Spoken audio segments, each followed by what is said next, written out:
A very good evening, everybody. I hope all of you are doing good and staying safe.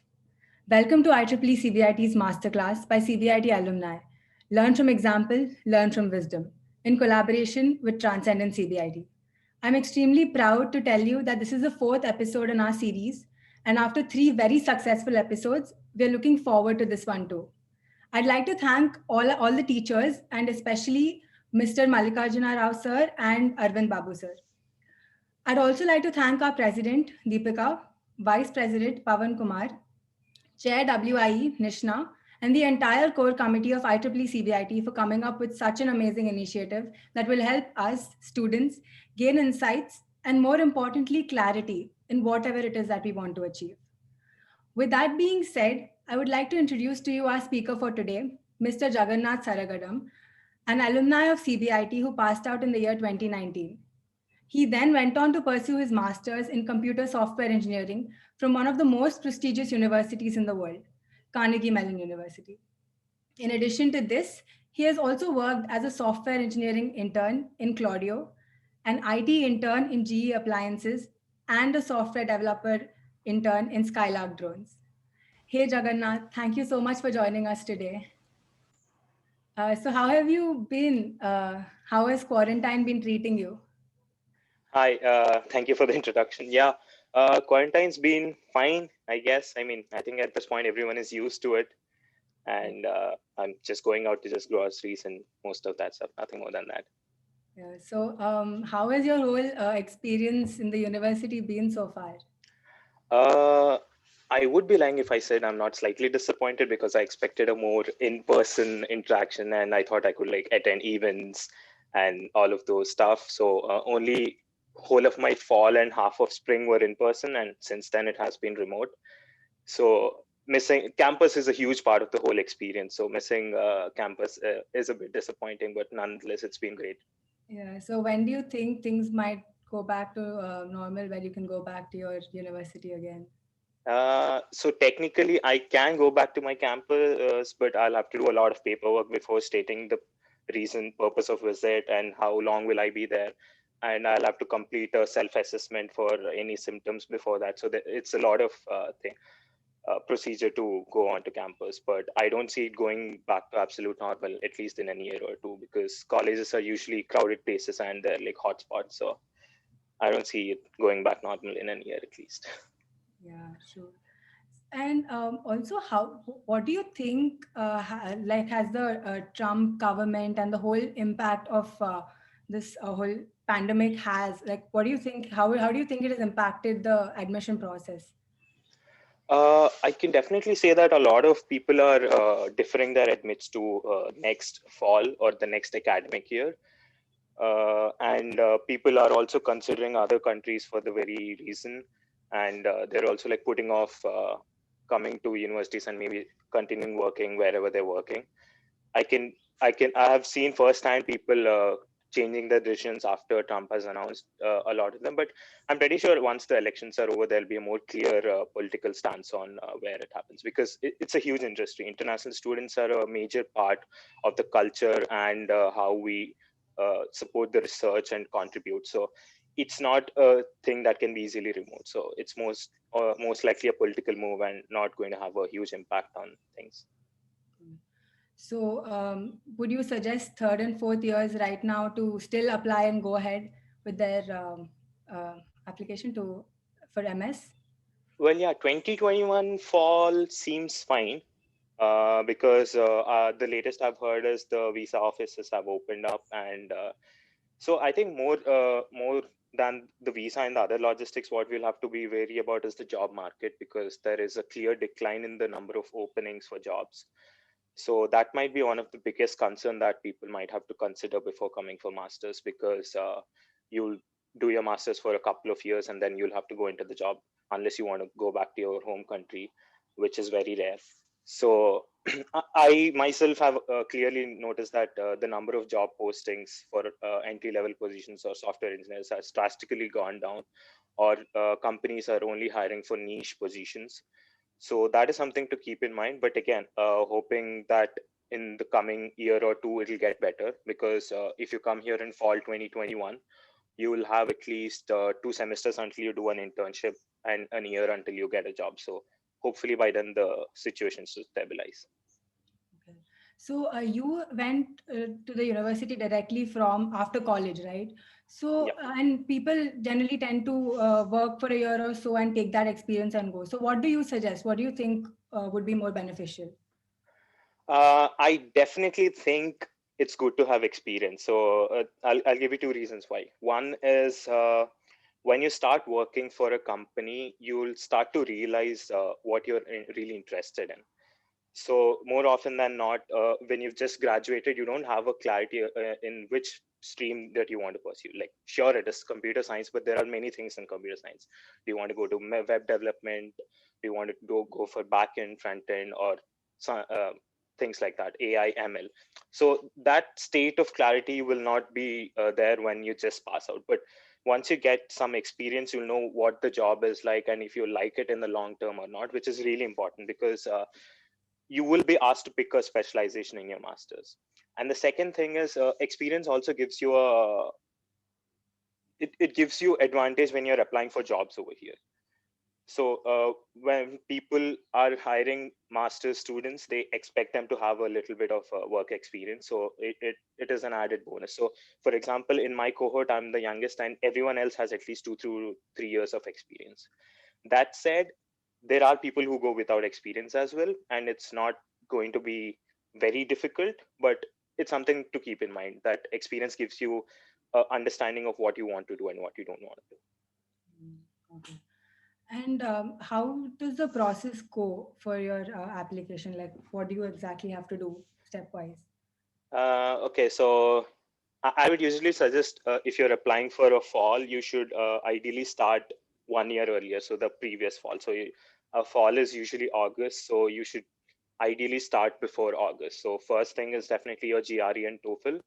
I would strongly suggest everyone to have their GRE and TOEFL scores ready by September at the earliest, or even August, which is even better because the thing is, the GRE is a tricky exam. It's not hard, but it is tricky. So in case that you might not get a satisfactory score, you need to have a little window to give it again. So by giving it in June, July, August-ish, you will have, so you can retake the exam again in 3 weeks, I suppose. So you'll have that window to take the exam again because it might clash with your college internal exams. Once And that is done, yeah, I'm sorry to interrupt you, yeah. but there is also a myth that if you take your GRE closer to the application date, it carries more weight. Is that true, or how does Okay, that work? so it's not about weightage, but if you notice a lot of university application websites, some of them mention that your GRE and TOEFL score should not be older than 2 years. So once you give your exam, GRE scores are valid for a total of 5 years, and TOEFL, I think, 2 years. So it's always good that you have fresh scores because the difficulty of the exam changes by year to year. So it's fine if it is 1 year old, but I wouldn't go to the extent that I'll write the exam in 2020 and apply in 2023. So that's something to keep in mind. So if you go and check websites, they'll say that the score should not be older than 2 years, even if GRE scores are valid for 5 years. Oh, okay. And do they ask for the number of attempts that you have given or No, anything? no. No. Yeah. Okay. So right after GRE, how does the process move after? So once you've given your GRE and TOEFL, you should definitely start working on your SOP because it is the most important part of your application. A lot of people have this thinking that GRE is the most important, and if you have a good skill, or it translates into a good college. But I think SOP is a really, really important part, and you have to give it a minimum of 3 months to completely refine it and have it ready. So you should start working on your SOP and maybe parallelly also work on your LORs because they have a lot of logistics involved that you have to go to the college, talk to professors, talk to your academic advisors or people you have worked on projects with, or your manager from internships or jobs. So once GR is done, you'll have to work on your SOPs and LORs in parallel. And then the application window is usually from December to February, March. So you should have all the LORs, SOPs ready by November end so that you'll have a seamless experience applying to colleges. Okay.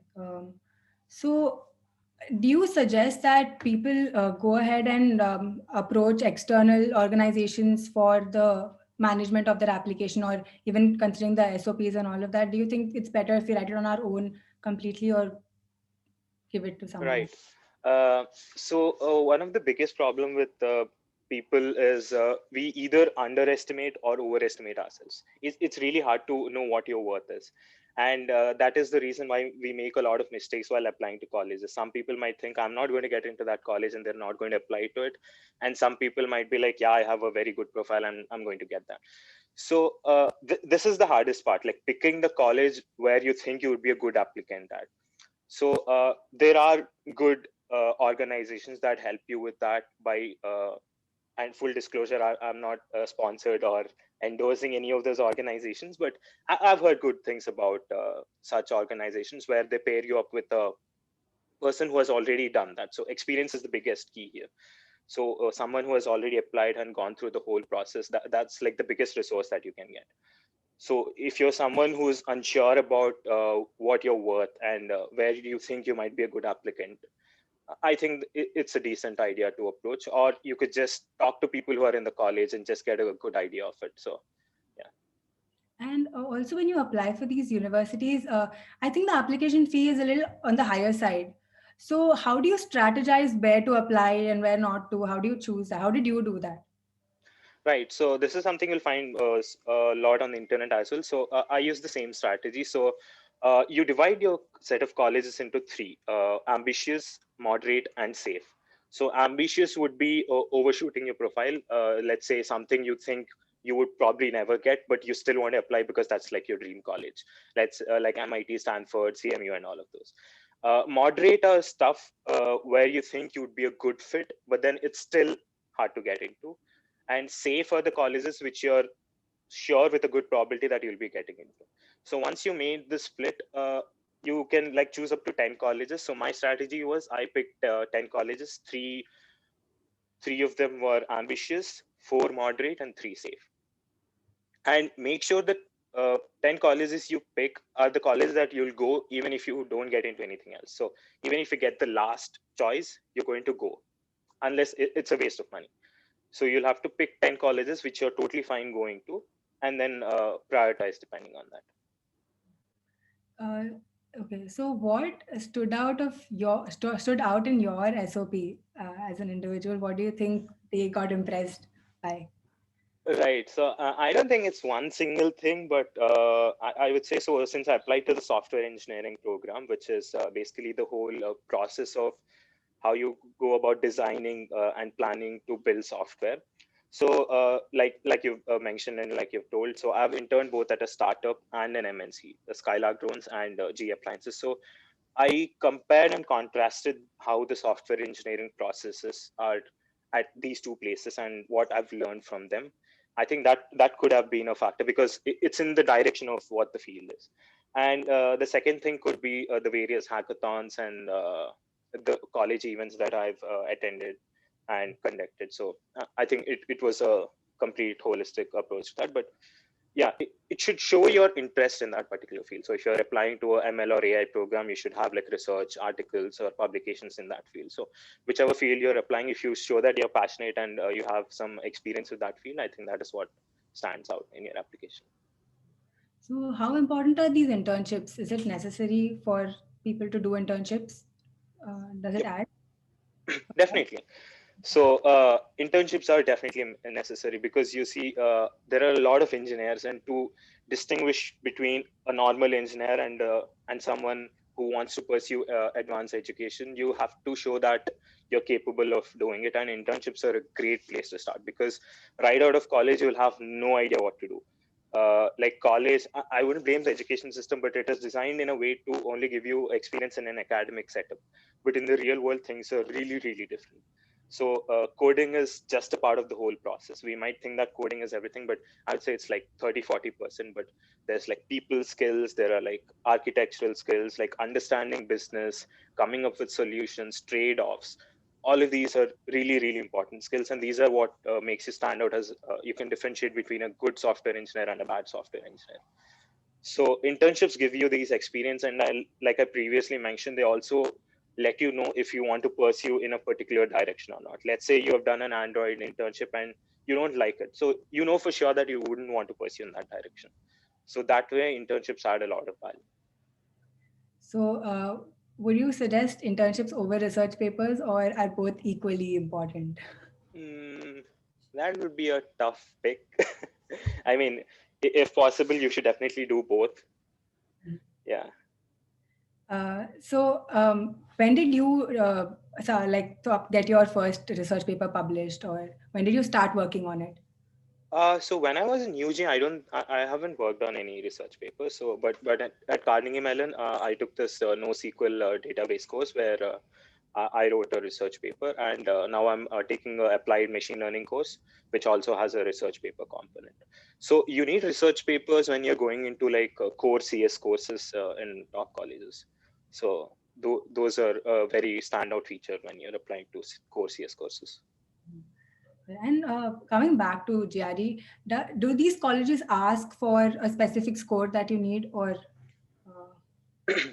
uh, So there's no thing such as a cutoff. But then you should assume that if someone is applying to a college of that caliber, they're smart enough to get a score above a certain level. So the thing is, I know people with 310 or 313s have got into top colleges, and people with the 335s who have not gotten into colleges as well. So there's nothing such as a cutoff, but it's always good to have a decent score. So anything between 315 and 325 is a decent score. So you can think of it as a filter. So they might like just filter out few people based on the GRE score and not look at your recipe, so that to make sure that you're in the top percentage of applicants that they're going to look at, it's always good to have a good GRE score. and how about club activities? Like, you've been a part of the core committee of CBIT MUN, right? So how did that directly add to your application? And do you suggest people go ahead and be a part of clubs and stuff? Well, definitely. One of the reasons being clubs are like probably the most fun part of college, and you get to meet a lot of people, you get to network, and the key thing that you pick up from clubs is people skills. Like you know how to talk to people, you know how to engage in conversations, and it basically gives you a broader view of the world. And I think joining clubs will help you with that, and they also add up to a certain part of your SOP. I'm not saying that you can just keep on ranting about what you've done in the clubs, but having that is really important. So because they know that you're much more than just a good coder, and that you can go out in the world and talk to people and network, so which is a really important skill. And yeah, so I definitely suggest people to take up club activities. And see, there's nothing called a perfect resume, but if you had to hypothesize that and tell us what you think we need to add in it and what we can leave out, what would those important tips be? Right. So I've iterated my resume so many times, so I think I can give some good advice here. So the first and the foremost thing is a single page resume. Unless you have over 10 years of experience, your resume should not be longer than one page. And no objective, no address, no photo, no personal details other than your name, phone number, and email ID, and probably your GitHub link and LinkedIn profile. And the next thing is to have a very neat font and properly formatted, no fancy multicolor, multi-column. You can keep it as simple as possible. I know, and I've been there.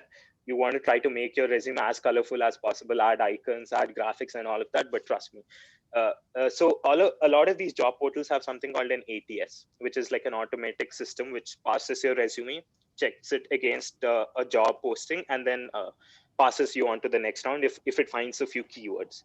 So to make sure that it is parsed properly, you have to make sure that everything that you write is in a proper format. So say, for example, you have your college and then you have your GPA, which should be like 3.6 out of 4.33 or 8.9 out of 10.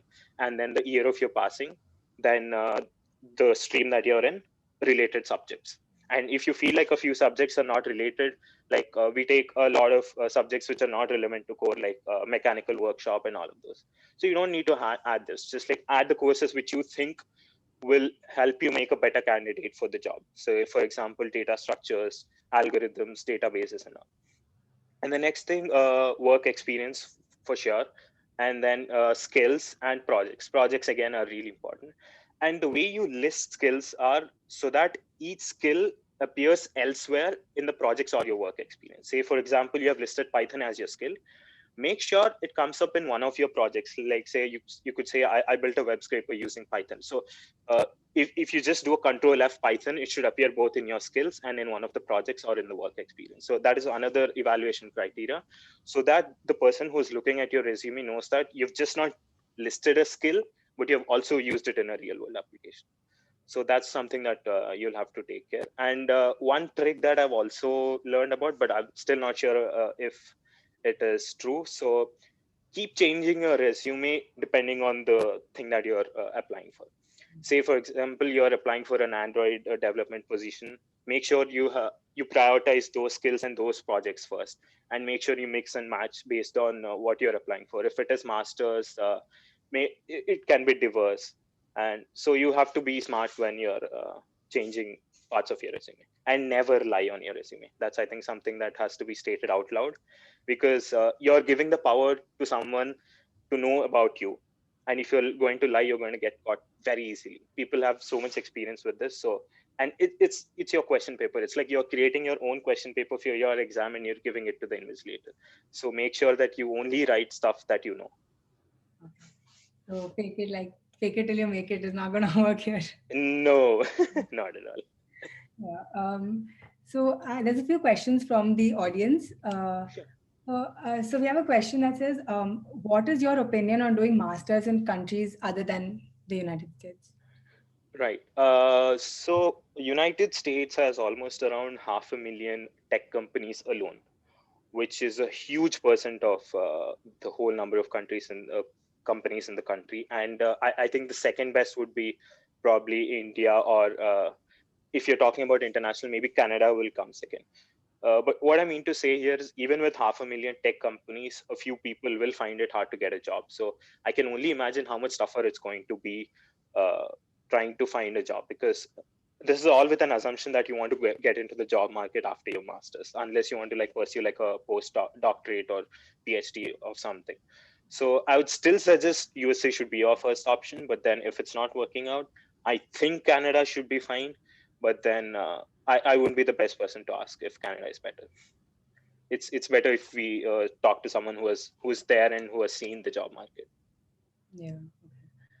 And when you said that internships are really important, right? So in case someone has done an internship that is not related to whatever they're going to pursue in the future, do you think they should still add it, or it's better to just leave it out?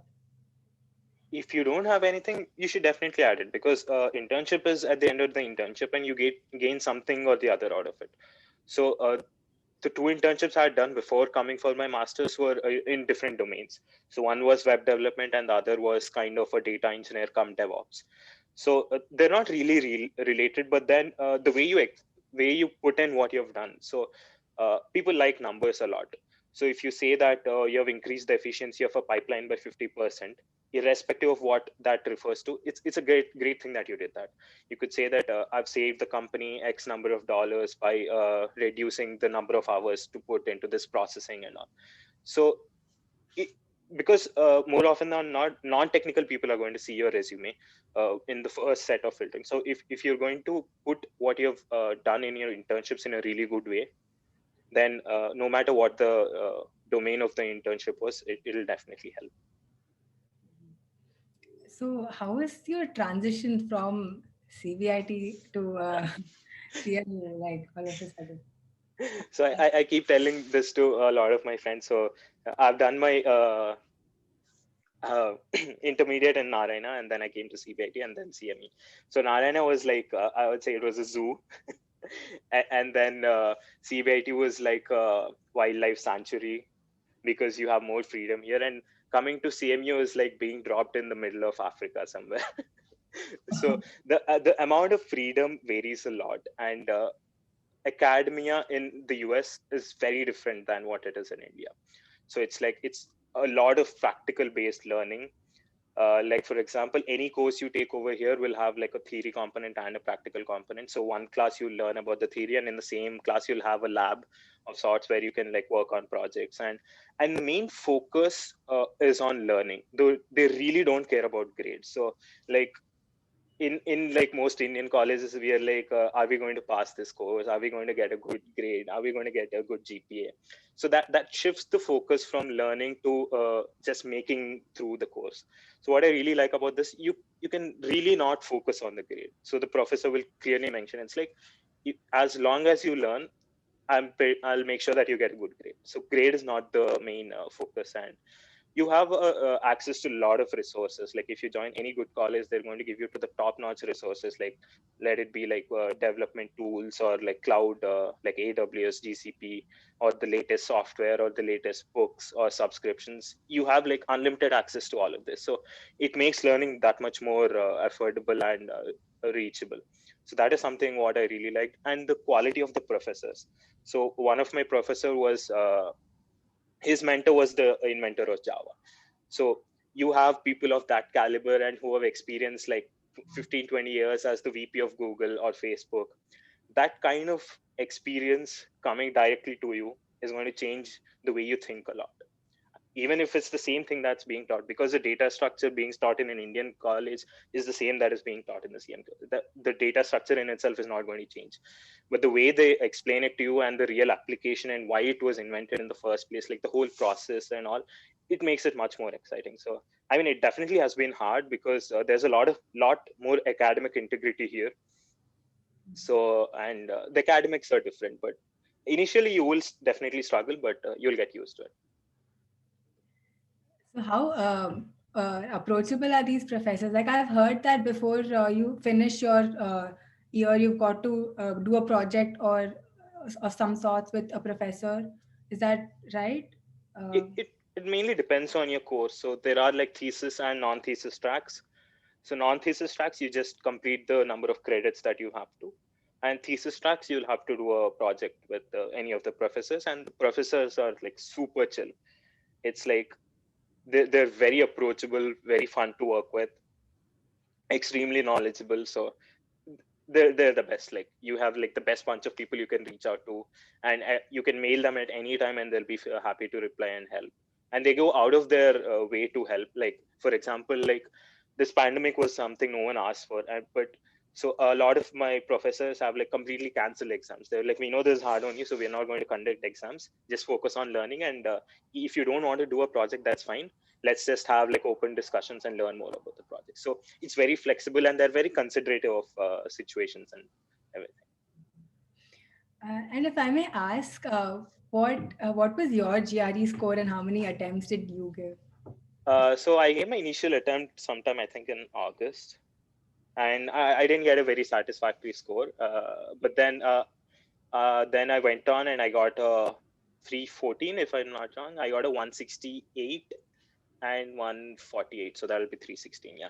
I did lose more. I got less than what I initially got in verbal, but then I got a really good score in quant, which I think was important because I was applying to a STEM course. So quant is usually the score that they look at. So 168, I was really happy with 168, and I got a 4 in AVA, and I got a good score in TOEFL. I got a 117. So I think somewhere down the line that compensated for my bad verbal score.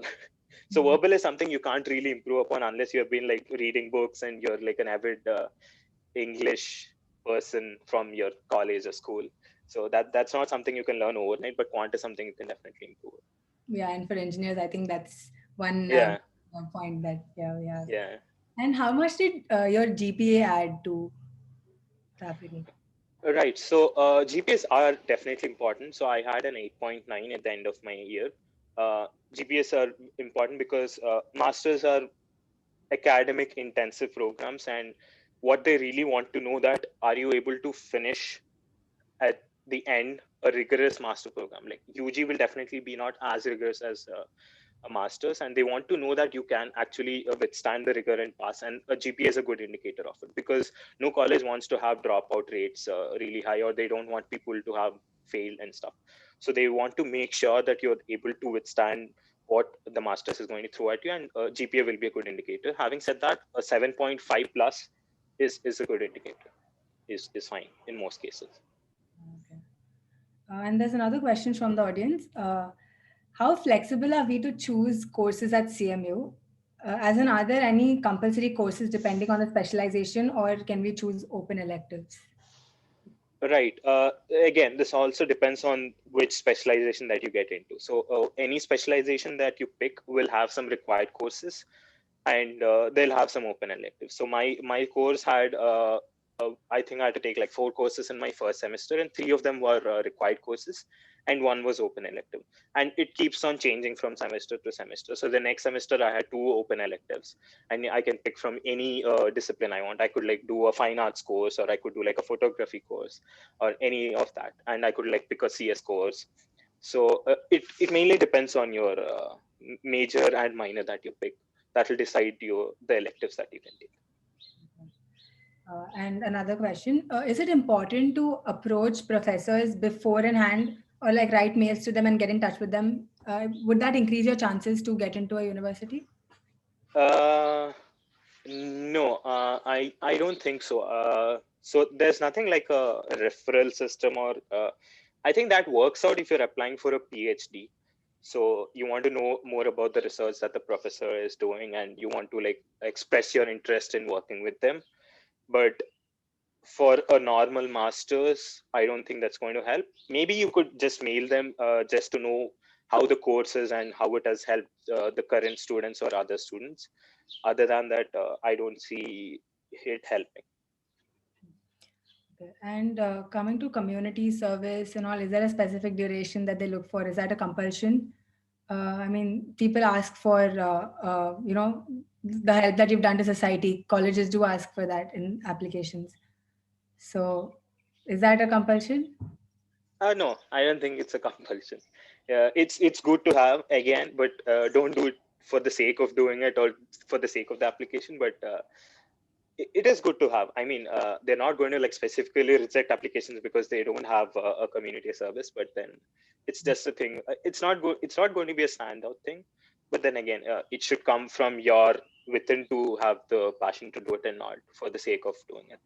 So yeah, Yeah, you work with MAD, if I'm not wrong, right? yeah. I worked with Matt. Yeah. Yeah. And how about projects? What projects did you work on before you? Right.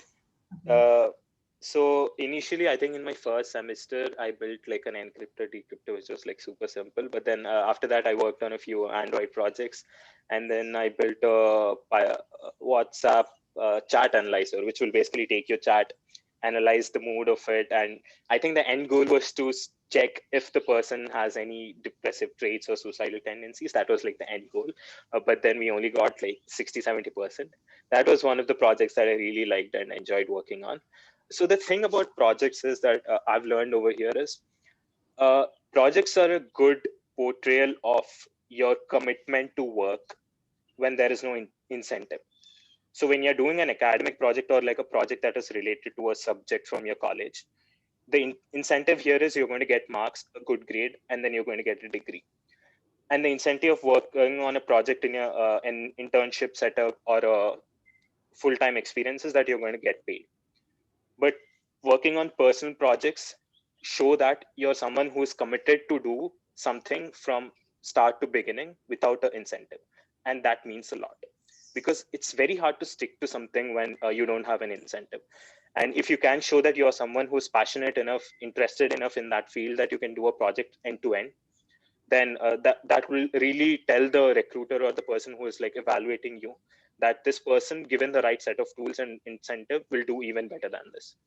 So I started working on this project this summer of building a web application which will give you the hourly cloud forecast.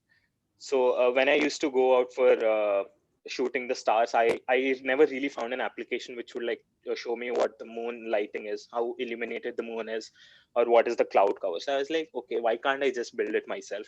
I mean, I'm sure there are tools that might be paid or not very famous. So I just went and researched on the APIs and I built a web application. So that is something really interesting. It's like because it's something that you're passionate about, you can definitely work on it and not keep slacking off, and you will have something to talk about in the interview. You won't just say, yeah, I built a library management system, my teacher asked me to build it, so I built it. So if you build something that you're really passionate about, you can go on and have a conversation for hours.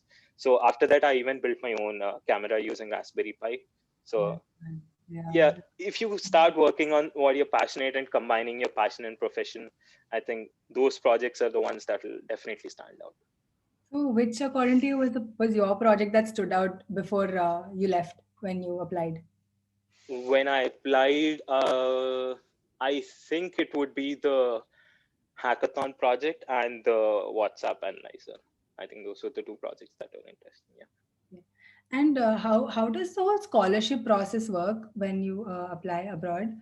Um, do you, So I think when you apply, you by default you'll be considered for a set of scholarships. So I got a scholarship from Penn State University because of my academic background and GRE scores. They gave me around $10,000 per semester scholarship. So I never applied to it, but then he was like, "Hey, we like your profile and we'll give you a scholarship." So some work by default. Others, you can just go onto their website and check the different types of scholarships you have, and some are some they give you at the end of one semesters, like based on your contribution to the program, how much you have helped the program to become better, your academic performance. Some scholarships are by default, so you once you get into a program, you can always talk to your academic advisor about the various scholarships that are available, but also you can check on their website. They'll have a lot of scholarships that are posted. and coming to the letter of recommendation, what do you think? Whom is it the best to ask that from? Like, is it the person that you've done an internship with, or a professor? Right. So most colleges ask you for three letters of recommendation, and what I would strongly suggest is get two academic and one from an external organization.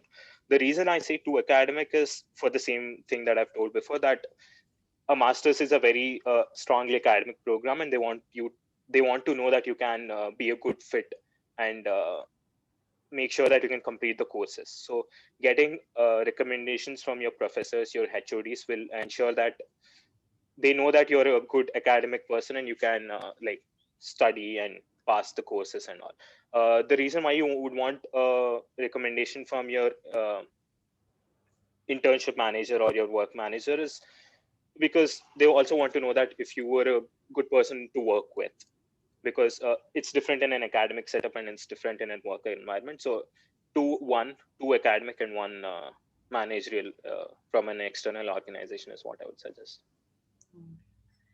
And if you had a few tips for uh, an SOP, like the perfect SOP, that's a question from the audience. What would that be? Tips for a perfect SOP. Okay, I think it's all about connecting the dots. What I mean by that is, and it's more like you don't have to be overly dramatic in your SOP. You'll have to be clear and concise, and you have to make sure that you express your intentions and in a very lucid way. So if you want to pursue your master's in software engineering, why did you pick it? You just can't say I picked it because it's open and it's there for me to apply. So you have to make sure that you connect the dots in a very clear and concise way, and don't be over dramatic saying I started off my life this way, then I found a computer and I started typing out, and then I knew that was my destiny. Don't go overboard with the dramatic. So make sure that it is clear to the point, and it states what you have done, what you want to do, and what you want to do in the program, who do you want to work with, and then what do you want to do once you finish the program, like which roles do you want to get into. So make sure it's like all connected and in a very lucid manner. So that's what I would say.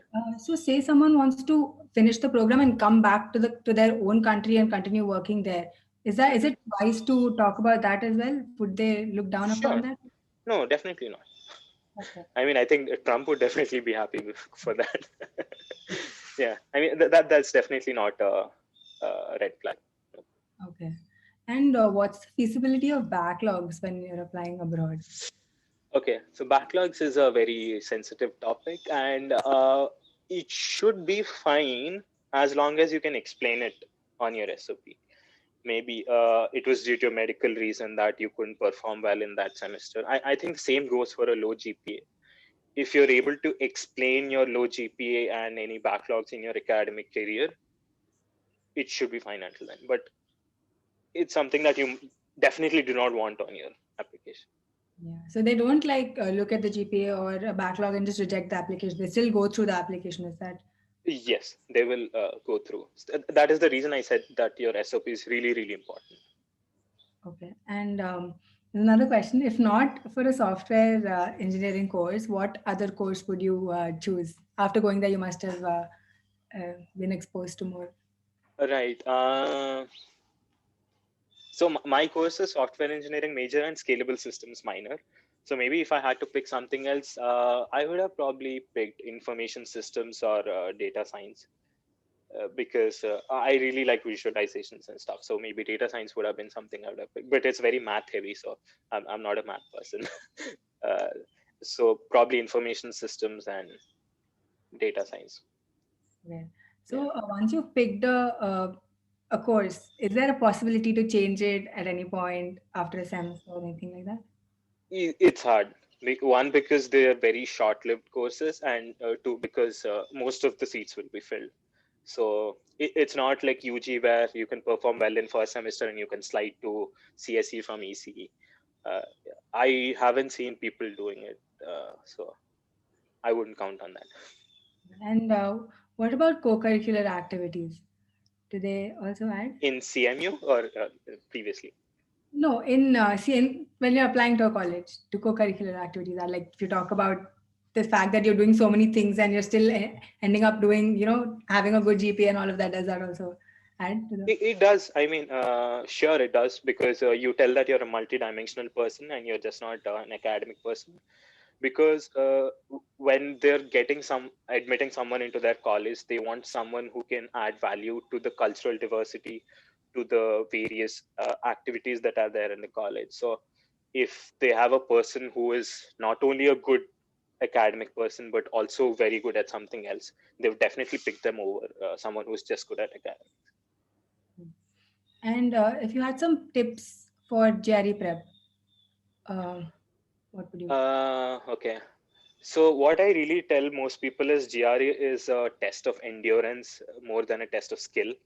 So one thing is it's a very long exam. It's a 3.5 or 4 hour exams, which we are definitely not used to. I still remember like giving my midterms or like my final exams. Like I used to finish it halfway through and I used to like come out of the hall. So that was like 1.5 hour or 2 hours at max. So our body is not used to giving a 4 hour exam, and our brain is not trained to be focused for those 4 hours. So what I really suggest people is even before, like once you start preparing, the resources I usually suggest are Manhattan 5LP. That's like the golden standard. And then the official GRE guides, they're also really good. And even Manhattan has these specific topic books. So say, for example, you're weak in visualizations, data representation. So there's like a separate book which has like tips and tricks and more questions on that specific topic. So if you think that you're weak in any particular topic, you can do those books. And when it comes to once you think you're prepared enough, giving as many practice exams is really important. And something that I suggest people is book your slot so that you'll have the pressure of preparing them. So like book it in like 2 months away, and make sure you give your exam, the practice exams, in the same time duration. Say for example, you picked a 10:30 slot. Make sure that every weekend, Saturday and Sunday, you give like a mock exam at 10:30, so that in a way you're training your body and your brain to be active in that particular time. So what really happened is initially in my first attempt when I gave the exams, I in the mock exams I skipped the AVA part. So AVA usually takes around like 1 hour-ish, and I used to do fairly fine. But when I gave the real exam, that was the first time I wrote my AVA, and I was completely exhausted at that point, and my brain stopped functioning properly, and it was a downfall since then. So the next time, what I did is I made sure I didn't skip any section, and even if it was very hard, I used to like go sit through the exam. So in this way, my brain was like prepared for the worst. It's like you even get like an experimental section. So it's all about getting yourself familiar with the exam and making sure that you can sit for a 4 hour exam. That's more. And the other thing is keep a error log. More often than not, you keep making the same mistakes, like calculation mistakes or decimals or missing a step. So make sure that you keep an error log and you go through it before giving any mock exam, and not repeating the same mistakes. Other than that, it should be fairly simple. And if a student from ECE or EEE wants to apply for such a course, would they be looked down upon because CSE students obviously have a a better background if they have to apply for a computer science course? So how does that work? So again, like I said before, it's all about showing your interest and passion. Even if you're from an EC or EEE background, if you have done relevant work in the field that you're applying to, let's say you're applying for a CS course, if you have done internships, if you have done projects which are CS specific, like web development or to like a data science project, or you have worked in Kaggle competitions or things like that, all you have to do is, no matter what your background is, if you show that you are interested and passionate enough about what you're switching to, I'm pretty sure they'll consider it, because I think the US is more flexible that way. I see a lot of non-tech or CS background people doing CS tech things, and they usually pick up really fast.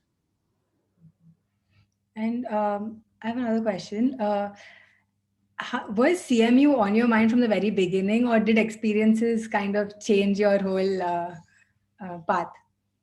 So my brother did his PhD from CMU, and he graduated very in this January. So it was always there on my mind that I had this weird thing where I always wanted to like one up my brother, and he got into IIT and I couldn't make it that high, and I was like, okay, let me try again this time.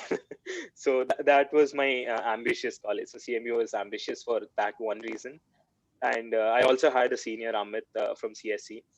Who was also in the same program. So he was one of my inspirations to apply to this program, and he helped me a lot with the application process. And yeah, so that was one of the reasons for picking CME. And obviously, it's because the best CS school in the world. Why wouldn't anyone want to apply to this?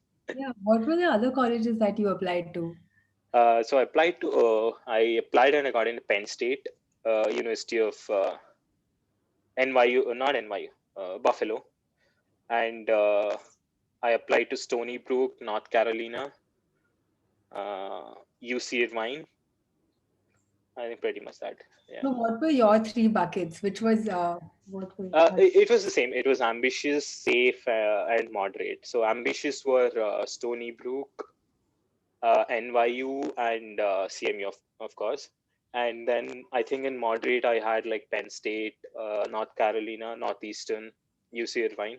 And safe, I had like Buffalo, UPIT. I don't remember the other ones. So, yeah. So you're like clearly passionate about photography and all of that. So did you add that in your SOP or anything like that to make it more like better? So how did Yeah, you? definitely. I mean, yeah. It was not longer than one paragraph. So I explained to how I started with my journey with photography, and how I evolved it into colleges and adapted, like being one of the founding members of the club and saving the college some money. So again, like I said, people skills and management skills play in a lot there, because they want like a person who is able to manage everything. So I told that by recruiting students from the college and giving them good training and opportunities, we were able to save the college a lot of money. And that's a good management skill to have, to be able to delegate work and understand the type of work. Yeah, so that I think that would have added for sure. Yeah. And your application didn't have an interview process, right? No, we didn't have an interview, but there was a coding test that we had to give out. So it was similar to a hacker rank test. So we had 3 questions and around 2 hours, and that was also part of the application. So once you submit your application, you get that test in a week or two, and then you also had to submit that as part of your.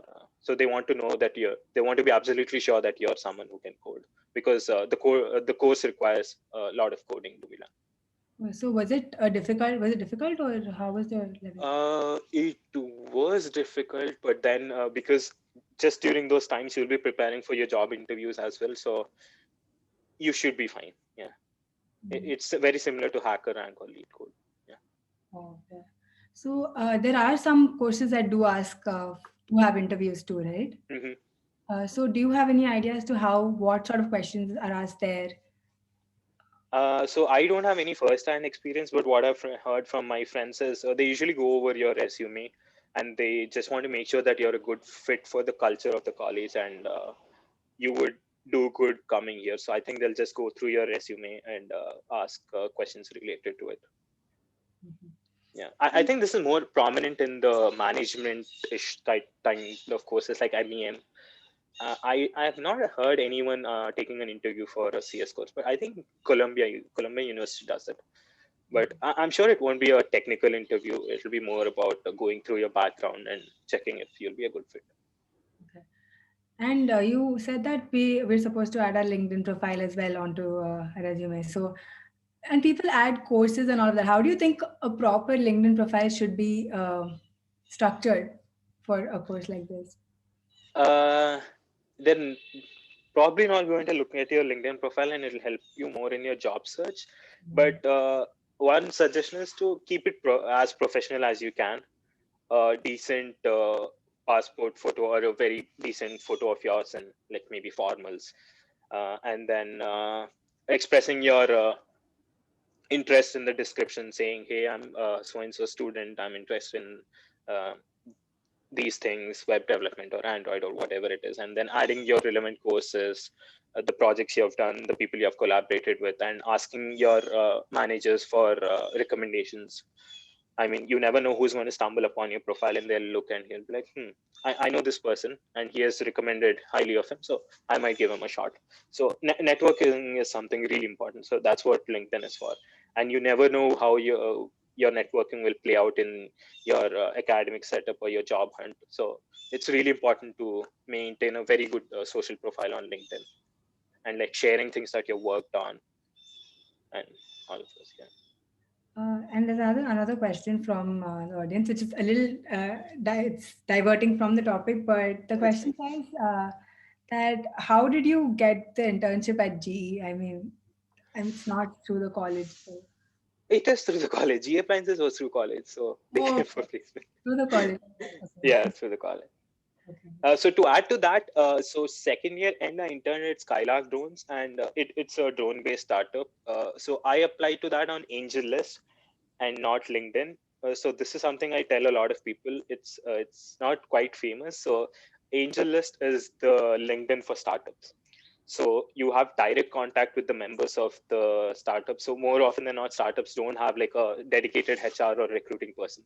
So it's usually like the founders or the software engineers that post the hirings, and then you can send out your application, state your interest, and then they'll directly get in touch with you. So I think that's like a great platform, and you should definitely intern at a startup at some point of your life to really know how it's really exciting. But again, it can go both ways. It can be really taxing or it can be like really exciting, or both at the same time, because startups are usually very fast paced, Mm. and they usually don't have everything figured out. So that is a advantage and a disadvantage. Advantage is you can pitch in your ideas and work with them if you have any. The disadvantage is it can get clueless, and you might be thrown off track easily. So know what you're getting into when you're applying for a startup, but they're really fun to work with. Like even the Cloudeo company that I interned this summer was amazing. Like we were a team of I think 6 or 7 engineers, and we had clients such as Netflix, Hulu, and Amazon. And managing things at that scale, it was really exciting. It was scary and but exciting. Yeah. And if there, now that we're coming to the end of the session, are there any final tips that you'd want to give our viewers, or anything that you would have done differently had you known previously? Um, I think the biggest asset I have is my failures. Like I tried so many different things. So I put my leg in any opportunity that I used to get. Like starting from second year itself, I used to like go to hackathons, be part of college clubs, and explore everything that is out of academia. So almost 1,000 or 2,000 people get into the same college, the same course. So you obviously have to go out of your way to stand out as a person and a good engineer if you want to be really successful. So make sure you use everything to the maximum. Like utilize, like right now is like the best time. I mean, not corona or pandemic, but the time that we are in, we have so much access to resources, and living in a city like Hyderabad, which is very tech focused, you can go to like star meetups, you can like meet people and see what people are working on, get experience, learn from them, and do non-academic things as well, so that you meet new people, take help of your professors, like work with them, like ask them if they're working on something, talk to them if you think you can change something in the college, like make a automated attendance system or something that's going to add value. So just don't stick to your books or academia. I know it'll be really easy to just get through 4 years with just reading your books, but that's not going to cut you off in the real world. So you need to be really prepared and do something out of your comfort zone to really stand out in your applications and wherever you go. So that is something, like explore and adventure and like get into anything that you like, or even if you don't like, so that you can be comfortable with things that you're not comfortable with. Yeah. That's great advice, because we're just trying to get through college and just getting done with our exams and getting a good GPA. We're just stuck to that. I think I Right. Yeah. start doing things Yeah. outside. That's the easy way. See, so it's very easy to stick to that and get away with that, but you want to be something different, so you have to do something uncomfortable. Yeah. Yeah. Um, Thank you so much. And with that, we have come to the end of our event today. Personally, the session was extremely beneficial to me, and I'm very sure that everyone watching this right now can relate as well. I once again thank you for joining us and answering all of the questions so patiently. I can definitely say that with this, it's going to be a much easier journey for anyone that wants to apply to any university abroad. And thank you to all the teachers who have been supporting us throughout the entire process. Finally, I'd like to thank the audience for joining in today and being a part of our journey, learning from example and learning from wisdom. I hope that you guys got amazing takeaways from the session, and all the very best. Thank you so much, Jagannath, once again for Thank joining you. us. Thank you. Happy